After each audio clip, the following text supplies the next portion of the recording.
Kalau konteksnya begitu, mempelajari agama hanya dari katanya ini, membaca itu saya sepakat itu. Sering saya sampaikan ini, bahwa mempelajari agama itu harus dari sumber yang jelas, apalagi di era digital semacam ini. Jadi konteksnya itu saya kira benar sekali Pak Dudung.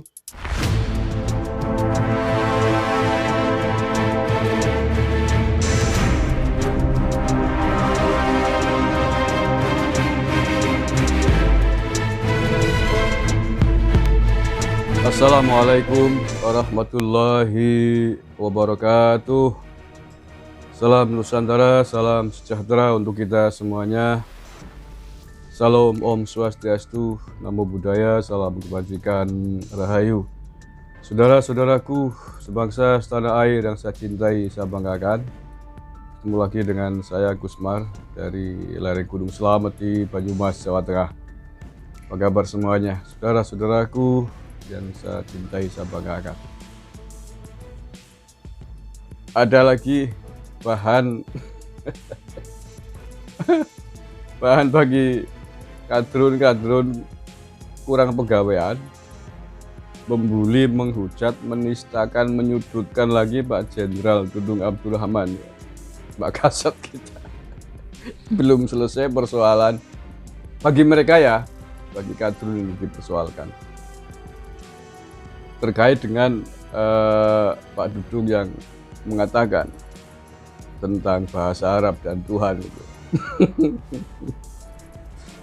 Ternyata ada statement lagi yang digoreng lagi oleh mereka, ya ini Pak Dudung dalam sebuah kesempatan di Jayapura kalau tidak salah kemarin ya, berkesempatan mengisi kuliah subuh gitu ya, di masjid.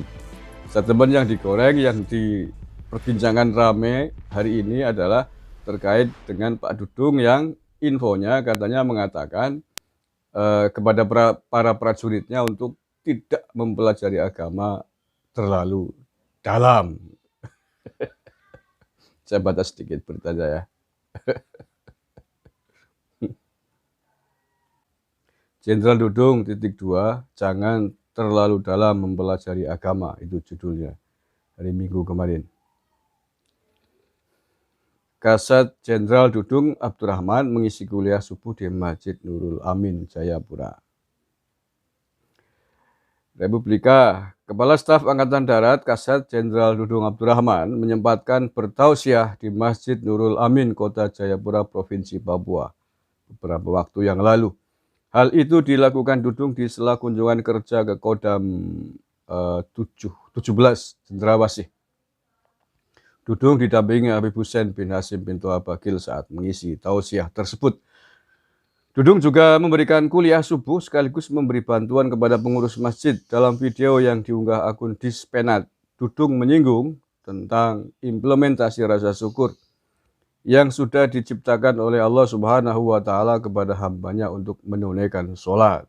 Banyak sebagian dari orang Islam sering terpengaruh, katanya hadis ini, katanya hadis itu, kata Nabi Muhammad SAW. Oleh karenanya jangan terlalu dalam mempelajari agama, ujar Dudung yang mengenakan baju koko putih dan peci hitam di mimbar masjid, dikutip Republika dari Twitter Dispenat pada hari Minggu kemarin. Kepada jamaah sholat subuh, menurut Dudung, dampak terlalu dalam mempelajari agama adalah terjadi penyimpangan. Akhirnya terjadi penyimpangan. Kayak sumpah prajurit, Sabta Marga, dan 8 wajib TNI. Kalau kalian prajurit tidak memahami, tidak mengerti artinya Sabta Marga, sumpah prajurit, dan 8 wajib TNI, kata mantan Panglima Kostrat tersebut. Dudung pun berpesan kepada prajurit TNI AD yang bertugas di Papua agar menyayangi masyarakat setempat. Dia meminta prajurit TNI AD jangan pernah menyakiti hati masyarakat. Oke, itu saja lah ya. Kalau dari statement ini, kalau ini kan persoalan penafsiran menurut saya. Jangan belajar agama dari katanya-katanya. Ini kan tadi Pak Dudung mengatakan begitu. Katanya ini, katanya itu. Ya, kalau konteksnya begitu, mempelajari agama hanya dari katanya ini, membaca itu saya sepakat itu. Sering saya sampaikan ini, bahwa mempelajari agama itu harus dari sumber yang jelas. Apalagi di era digital semacam ini, setiap orang bisa mengakses informasi dengan googling, dengan YouTube. Kalau para prajurit TNI mempelajari agama dengan cara ini, 90% potensi penyimpangannya sangat mungkin terjadi. Ya, siapapun, tidak hanya prajurit TNI. Hari ini orang, Anda semuanya, kalian saudara-saudaraku semuanya, belajar agama kok hanya bermodalkan mencari sana, mencari sini, mencari tahu katanya ini, katanya itu. Apalagi hanya bermodal googling, tulisan, buku, YouTube yang Anda tidak jelas siapa sumbernya, potensi Anda tersesat sangat besar. Potensi Anda menjadi radikal sangat besar. Potensi Anda menjadi teroris juga besar. Ya, swear, betapa banyak tersangka teroris yang ditangkap oleh Densus 88 atau yang pergi ke Suriah, itu hanya gara-gara membaca tulisan, membaca informasi yang dia baca dari internet. Dari katanya ini, katanya itu. Bahkan sampai pergi Suriah hanya gara-gara panduan internet. Nah, kalau saya baca konteksnya begitu nih Pak Dudung nih. Mempelajari agama tanpa pembimbing, tanpa guru. Wah, itu ngeri banget. Makanya sering, ya enggak, pernah saya sampaikan, di dalam jargon mempelajari agama Islam itu ada kaidah yang sangat tegas. Man laisa lahu syekhun fasyehuhu syaiton. Barang siapa yang tidak memiliki guru dalam hal ini, maka gurunya adalah setan. Setan pasti akan membawa Anda, membimbing Anda ke jalan kesesatan. Ke jalan-jalan kadrun-kadrun keparat. Ke jalan-jalan yang ingin merusak persatuan, merusak bangsa, buhot makar. Ya. Konteksnya seperti ini saya kira ini. Maka kesimpulannya adalah Anda mempelajari agama, siapapun, termasuk prajurit TNI, carilah pembimbing. Carilah guru yang benar. Karena dengan guru dan pembimbing yang benar, Anda akan mengikuti jalan guru itu. Itu sudah, tidak hanya Islam, seluruh agama mengatakan, mengajarkan demikian, bahwa mutlak diperlukan pembimbing. Guru untuk menjadi murid yang baik. Untuk menjadi dokter yang baik, Anda harus kuliah di fakultas kedokteran. Sampai Anda dinyatakan lulus, di wisuda, berhak menyandang baju dokter, boleh diizinkan membuka praktek di rumahmu, kesehatan, nyuntik orang, ngobatin orang, berbicara tentang ilmu kedokteran, bekerja di rumah sakit, membuka rumah sakit. Tanpa kuliah kedokteran, dibimbing oleh dokter yang ahli, dinyatakan wisuda, dinyatakan lulus sebagai dokter ahli, Anda tidak boleh dan tidak berhak menjadi seorang dokter. Tidak berhak, tidak boleh, dilarang berfatwa tentang kedokteran, tentang kesehatan. Dilarang mengobati orang. Kalau Anda melakukan itu, belajar kedokteran hanya dari baca ini, baca itu, katanya ini, katanya itu, tidak pernah kuliah di fakultas kedokteran kepada dokter ahli yang membimbing Anda, maka Anda akan menjadi dokter gadungan. Dokter yang akan membahayakan orang lain, pasien Anda. Anda bukannya menyembuhkan orang, tapi Anda akan membunuh orang yang Anda obati.